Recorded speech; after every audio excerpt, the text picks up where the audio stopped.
Good evening, everybody. This is Nell with Stamp with Nell. I am glad that you're here. Welcome to the Facebook Live.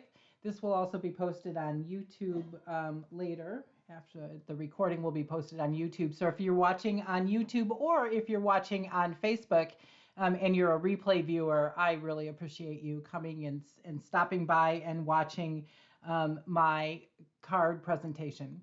I am going to do a few little business items first. First of all, the online exclusives went live on last week on February, for heaven's sakes, on November 7th.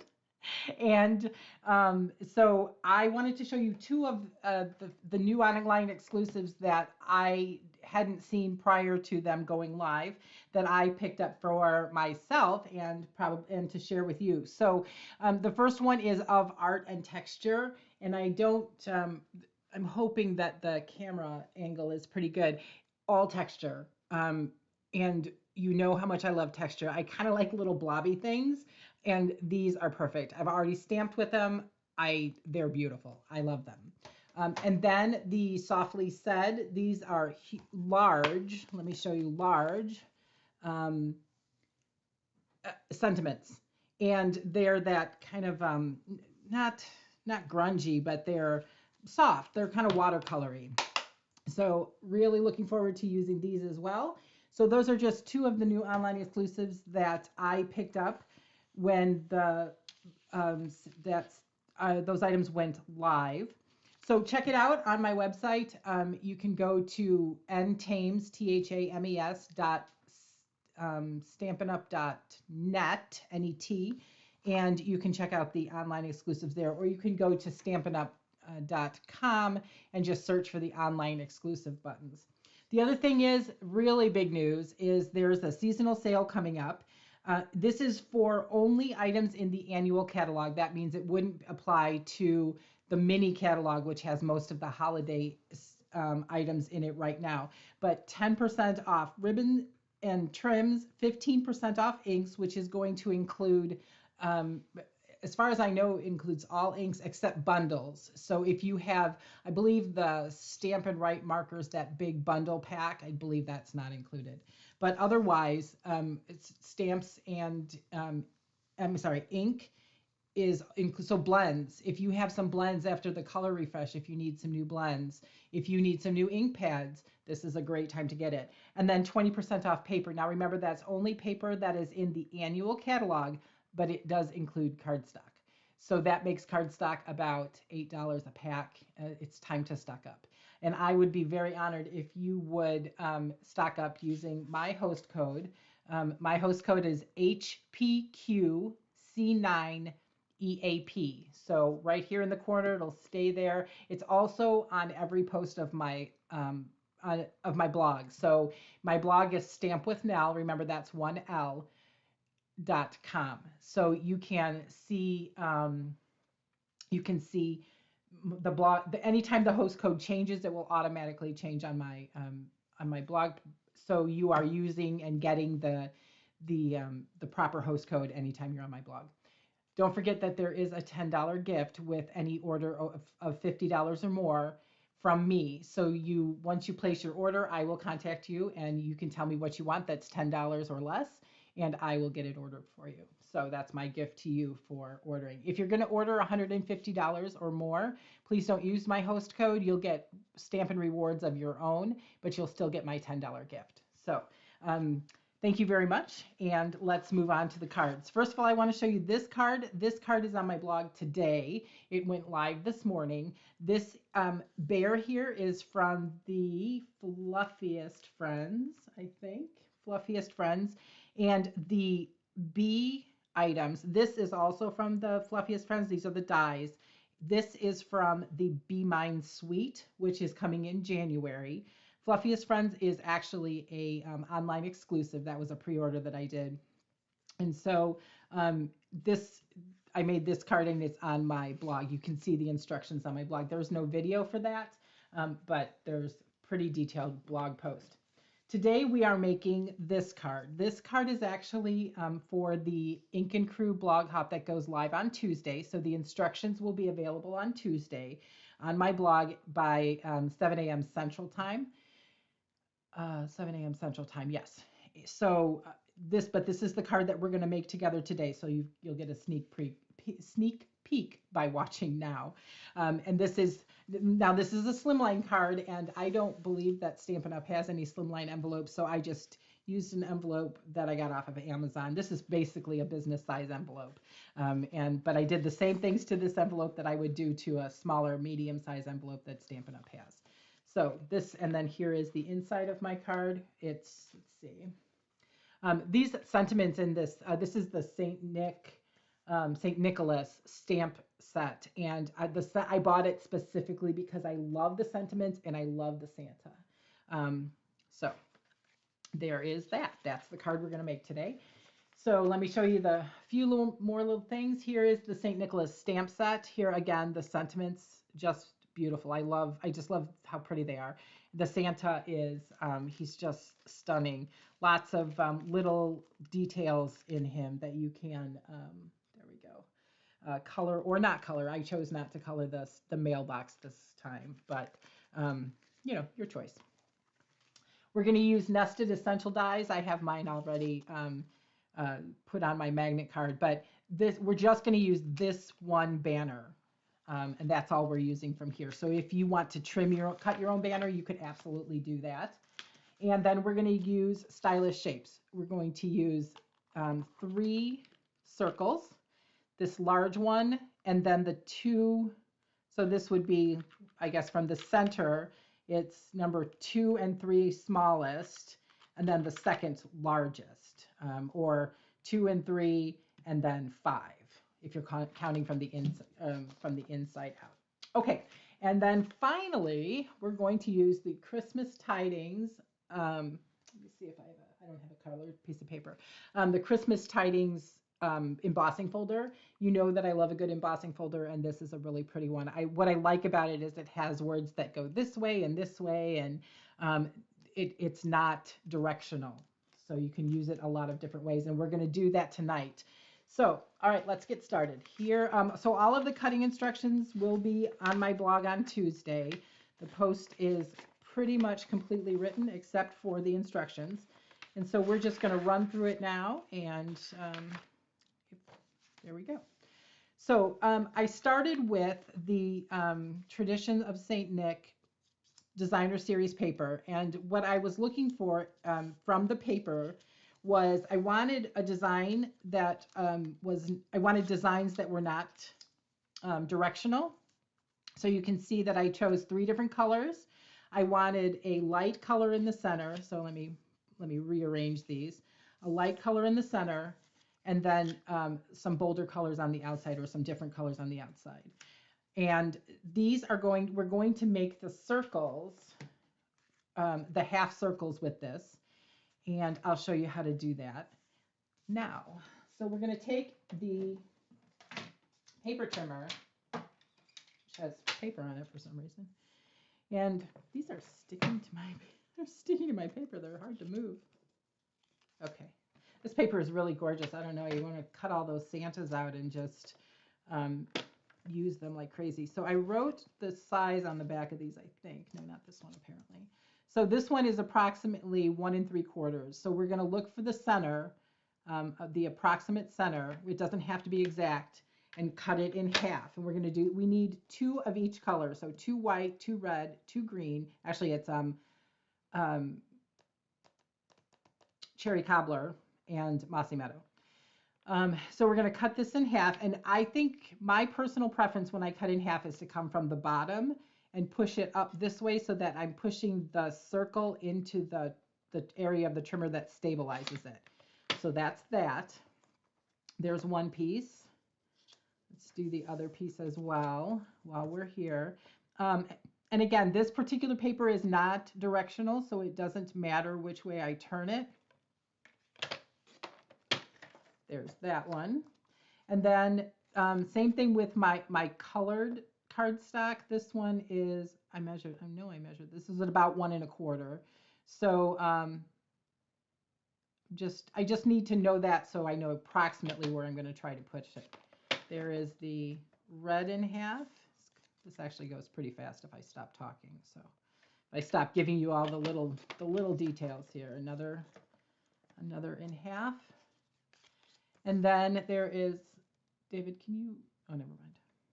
David's here, of course. He is, this is why it actually went live instead of having a technical difficulties, because David is here. He's doesn't start traveling until Tuesday this week. So,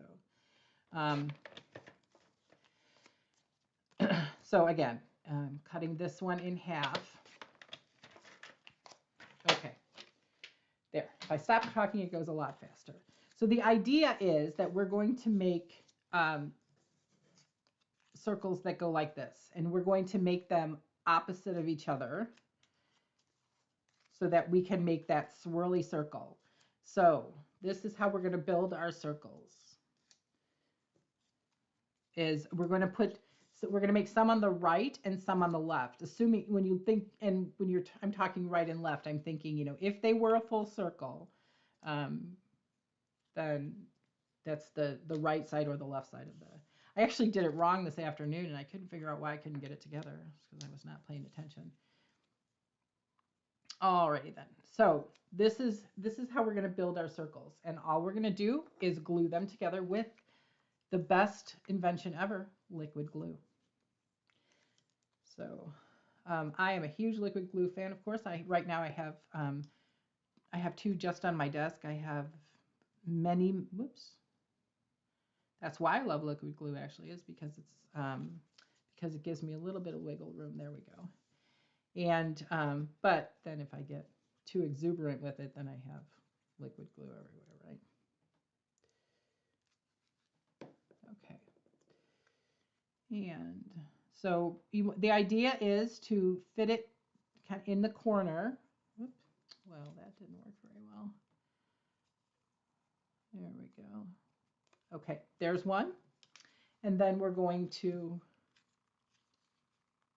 do the next one.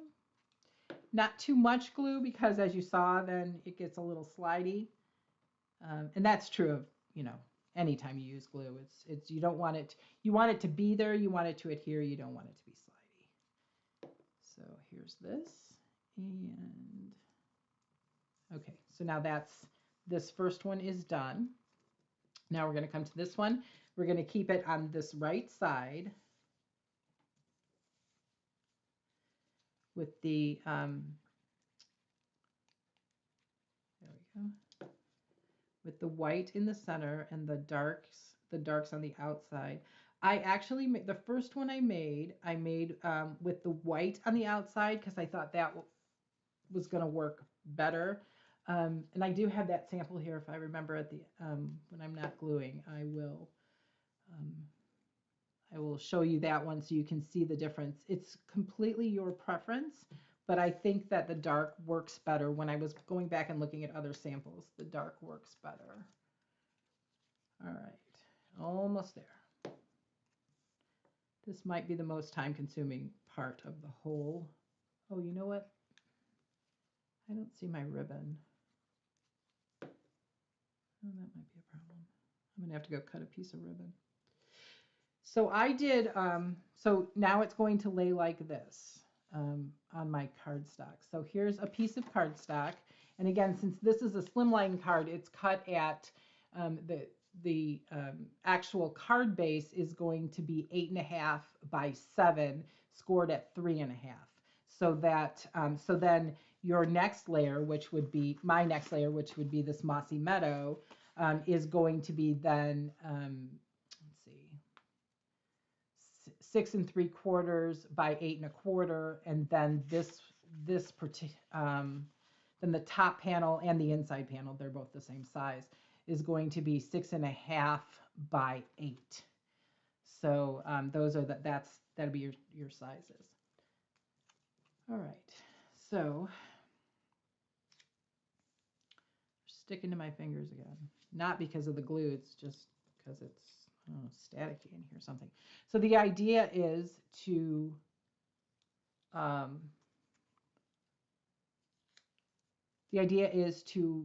put these in this pattern and center them on this paper. So there we go with that. Now you want to leave a gap. The size of the gap is really up to you. But we are going to cover the gap, but so you don't want to leave it too big. But oops, um, mine is actually pretty narrow in my sample, so I'm going to make it pretty narrow. But the idea is that there's a gap in between them, and that's what helps create the illusion of the swirls. I cannot seem to line top and bottom, and that looks good. Okay, so now I'm going to glue this part down. David, do you see some iridescent ribbon? That, it's a white iridescent. If you can't, that's all right. I thought maybe it's, I know I cut it, it's just not here. So I can get it. It's pretty, yeah, maybe it's on, maybe I threw it away. All right. And again, now that I've got some glue on it and I'm going to glue it down, I'm just going to continue to maintain that gap. That's all right, honey, I'll find it. I'll get up and cut some more. All right. Looks like eyeballs looking at me now, sort of. So, no. I thought maybe I'd put it in the envelope, but I guess not. Okay. I'm going to cut this one a little shorter than the others.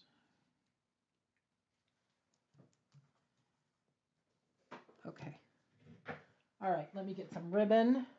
I shall be right back. Murmur amongst yourselves, as they say. All right. So this is a 1/2 inch white iridescent ribbon. It's really beautiful in person. I'm not sure you're getting, oh yeah, you are. So this beautiful shininess is what I'm after for this. So you want about 9 inches. I just cut off a hunk. So I was a little bit generous since I didn't take my ruler there. So we're going to line it up in the center and use Stampin' Seal. Sure we are. It's because I'm holding it very oddly. I'm not sure why I'm holding it that way. And tuck down one side and then come back over this way and just put it back on straight. Make sure it stays straight. Don't stick it to your paper like I'm probably doing now. You don't want to pull it too hard. You don't want to pull it too tight so that it bends your cardstock. And then just hold it, run another length of seal. There we go. Okay, so that's that. However, I don't know if you can see it, but in person I can see that I can still see my line. Oh, thank you, David. I can still see my line so that's given away the magic. So we're not going to give away the magic. We have this piece of Mossy Meadow, and we're going to put this fits exactly in the center. This piece is a little long. It fits exactly in the center of the ribbon so that we're going to get the beautiful edge of the ribbon, but we're not going to get, I'm going to take about this much off, but we're not going to see the gap. So we're not going to run this all the way to the, over the edge here. There we go. So it's going to be, let's see, what is this now? Just under 8 inches, just at 8 inches. So a little bit of glue. If you desire, if you feel like your ribbon is moving too much, you may choose to put a glue dot. Just kind of but just place a glue dot underneath here so that the ribbon has something to hold on to. And since you're going to put the Mossy Meadow over the top, it won't show. So that's a pretty safe bet to put that right here, kind of in the gap. Oops, maybe not like that though. There we go. All right, a little bit of glue on the cardstock. I wouldn't put the glue straight on the ribbon. I just put it on the cardstock. A light, and it's going to adhere itself to the ribbon, not to the cardstock underneath. So I think I was too crazy with the glue dot over here. So the idea is to make the Mossy Meadow straight on the ribbon, and so that you see the edges of the ribbon, but not the gap underneath, the gap that's between your circles. All right, so that's it for that for now. Now we're going to go and use our embossing buddy here on the cherry cobbler piece. We're going to use Versamark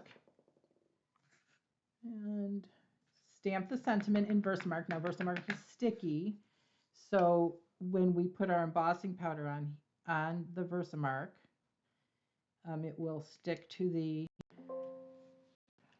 Oops, I thought it was plugged in. Oh, I don't know. If we go dead, it's because my battery's dying, and I don't know why it didn't get plugged in. I thought it was plugged in. So here is. I can't. So okay. Sorry for the shaking. That's up. Okay. So reverse tweezers, because let's try that again, shall we? And there we go. Reverse tweezers to hold on to the banner. And then I'm just going to use the powder, just pour it right out of my. I like to pour it twice. I don't know why. At some point I learned to pour it twice. Oh, speaking of things that we learned, that we don't know why we do them the way we do, but somebody told us to do it that way. I was watching a demonstration the other day. Actually, it was Mary's demonstration. Let's be honest. It was Mary's demonstration. Pardon me. And she said that there's, that you can use liquid glue on your inside panels, and I don't. I use seal.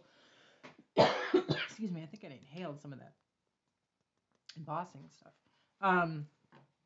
And I didn't know that because I think what somebody said was that it. Excuse me. I'm gonna get a drink. That for them the liquid glue didn't work. And if you're generous with it, it won't work, right? It will be bumpy, and that's why, since I tend to be a little bit generous with my liquid glue, that is why I don't do that. So anyway, I'm going to turn on my heat tool, and I am going to emboss this this white embossing powder. I'm going to give my heat gun just a minute to warm up. I heard that if you don't give it enough, if you use it cold, it has, because you're putting it on the paper for longer, and that it can warp your paper more. It does warp your paper a little bit anyway. But that's not to be of any concern. I'm never concerned about that. All right, so it has turned completely, it has melted completely white. So I'm going to turn off my heat gun and let that just rest for a minute. I want it to rest and cool down. So I'm going to put this off to the side for just a minute and let it cool down. Let's talk for a minute about this embossed panel. This is Mossy Meadow, and it is embossed in this Christmas Tidings embossing folder. Now you can see that the embossing folder is too small for the length of this paper. However, thank you, honey. However, this what I did, because this is not directional. If this was directional, I wouldn't have done it this way. But because it's not directional, because it does twist and turn, I just simply, you can actually tell where I did it, but you won't see that on the final card because it's going to be covered. But so I embossed it this way first, and then I turned it and lined it up with this line here to keep it relatively straight. And I just went ahead and put it through the embossing folder. Now, normally you would put the embossing folder folded side first. It wouldn't work for this one because it wouldn't fit in the on the platform. So I turned it sideways and I sent it through this way. And I have now a fully embossed 8¼ inch piece of paper or piece of cardstock. Okay. So we are going to put this, now that this is cool, we're going to use dimensionals, many dimensionals, because we like dimensionals. I have many little pieces of dimensionals that have little dimensionals on them, little, just a few pieces here and there. So I'm going, that is the wrong piece. I'm going to put dimensionals on the back of my banner.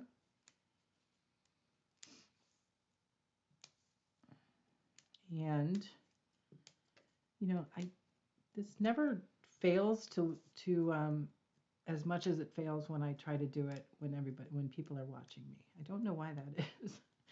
It's just most demonstrators that I watch will say exactly the same thing, that it goes fine until you try to do it on camera. And it's like when you're a great typist and people watch you type and then you can't type because they're watching you. Okay, so I'm going to put this just in the center. Now it really looks like eyes to me. I'm not going to be able to unsee this. I'm going to put it in the center, put it down. I think that's pretty straight. If it's not, I'll lift it and move it. I'm just going to move it a little bit, so if I damage my paper, I'm not terribly concerned about it. There we go. I'll get this little piece off. I think it's just slightly curvier than I want it to be. There we go. Okay, and I am going to glue my paper, my top piece, to the embossed piece. I feel like that's a safer bet than, although I have used dimensionals on this kind of a embossed piece. Sorry, I'm thinking and can't talk at the same time, apparently. Not today. Not today. Okay.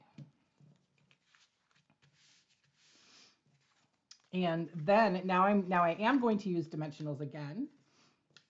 And this time we're going to use a lot of dimensionals on the back, just because it's so long that we're going to need more dimensionals than maybe we would use regularly. And you know that my rule tends to be about 9. I don't know why. It is the random number I came up with that I feel is the appropriate number of dimensionals for the back of my card. And my dimensionals are cut in half. And so then I just, I get to use twice as many for half the price. Is that right? No, I don't know. Twice as many half pieces. Okay. All right. So that looks like plenty. There we go. Oh, one thing, I did this the other day. So if you are like me and you like to remove the papers with take your pick tool, the other day I was not really paying too much attention and I poked a little too hard. So just make sure you're not poking through your paper.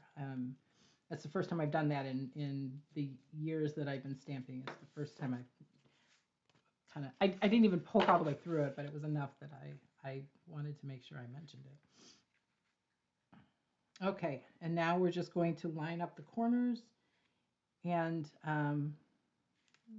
maybe not quite there, a little bit higher. This is a bigger border than I normally use. I normally use a really thin margin. There we go. Okay, so there is the front of the card. Is that straight? Maybe not. Is it straight? I think not. Okay. All right, so that is the front of the card. Now we're going to put some embellishments on it, and we'll be moving to the inside. So these are, adhesive backed glitter sequins. They are currently not in stock, but they are coming back. I don't have a date for when they will be back, but I do know they will be, so that's why I'm going to use them. They are balmy blue, old olive, and white, but you can color the white, as you see here, that if you see my red ones, you can color the white with your blends and then make them match whatever it is that you are whatever color it is you need. So I am just going to, these are adhesive backed, so I am just going to take them off with my take your pick tool. And there are two different sizes. I just use the big ones, but these are, there's a slightly small, well, let's do this properly, shall we? There's a slightly smaller one as well. This one might be, you know what? I believe this one is screaming for 5. Where did that go? Yeah, this one wants 5, I think. Stuck to the green one. There we go. Okay, 1, 2, 3, 4. Let's put one way over here in this other corner. We need, this is Christmas. We can go sparkly. So there we go. We have 5. All right. Now to the inside. I have a Mossy Meadow matte and then a basic white inner layer. I'm going to stamp the sentiment in Cherry Cobbler. And this sentiment is the Christmas season, fill your home. So speaking of Christmas season, it's, let's see, November 12th, right? And my sister sent pictures. She has started to decorate her house. She's put up a Christmas tree already. I may or may not put up my Christmas tree until December 1st, and then I'm pretty sure it's coming down on the 26th of December. Something you might not know about me. I am a Christmas baby, so I have a banner on my Christmas tree that says Happy Birthday, and my children thought that banner was for Jesus. It is kind of. But it actually, I put it up there for me. So, and now my husband, his birthday is the 27th. So I personally like to get the Christmas tree down before his birthday, but it doesn't always happen. Okay, so that is the sentiment that in Cherry Cobbler. Now I'm going to take out some Memento ink. This is black, tuxedo black. And I am going to stamp these little, it's a drink. And at first I thought it was hot chocolate, but it has a citrus something in it. I color it yellow, so lemon, I guess. So a gingerbread man, a drink of some sort, and then a candy cane that I have my hand over it so you can't see it, but you can see that over here. And these are pretty small. The details in here, again, they're pretty detailed. So I am going to use crumb cake, light crumb cake, with a very light hand. I'm going to try to barely touch this because it's so small. I don't mind leaving some white space. That's okay, but I don't want it to bleed out of the, I tend to be that person that I color too close to the edges with the blends, and I don't want it to bleed outside the edges. It's really hard for me for the candy cane. Very hard for the candy cane. This is light Cherry Cobbler, and I'm just dotting this. I don't really even want to color it. I just want to dot it. And so if you get this card in the mail from me and you're sad that I went outside the lines, it is just what it is, because you can see it's a challenge for me to stay inside the lines here. And all I'm doing, I'm just dotting it. That's all I'm doing. And I don't know why, but I'm losing my place there. Okay. And then for the drink, I am using Lemon Lolly. This is a new to me color. I just got this. I just got this week, and that is for the lemon. I'm calling it a lemon. I don't know what it is, but that was light lemon lolly on the inside and dark on the outside. And on the outside, I am dotting, not swiping, as it were. So it's my mother. Mother, I'm doing a live. Watch me on Facebook, and you can talk to me on Facebook. Okay, light wild wheat is the choice. Because apparently I thought that was a festive color for a drink. So there we go. And this is kind of dotty too, but not as dotty as I feel like I have to be, especially with the um, with the candy cane. And how about we close up this ink so we don't put our hand in it. All right, so despite what Mary says, I am going to use Stampin' Seal on my inner layer. I also saw somebody put Stampin' Seal on in a really interesting fashion. She put it on only in the edges. Maybe I'll do that next time. With a long one, I prefer to know for sure it's gonna stay there. There we go. And then making sure I know where the top of the card is, I am going to glue this in.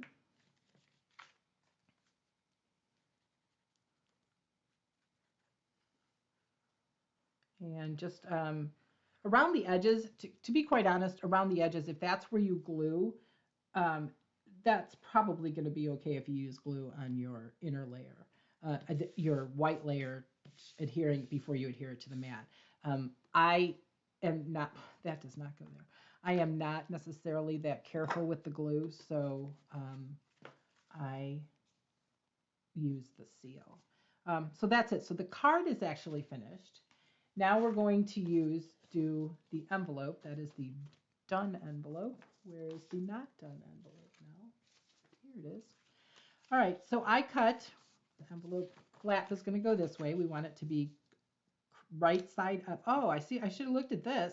See, I should have used copper clay. That's what that color is. Well, I use wild wheat. It's fine. It's my drink. So I cut the dimensions for that will be in the in my PDF.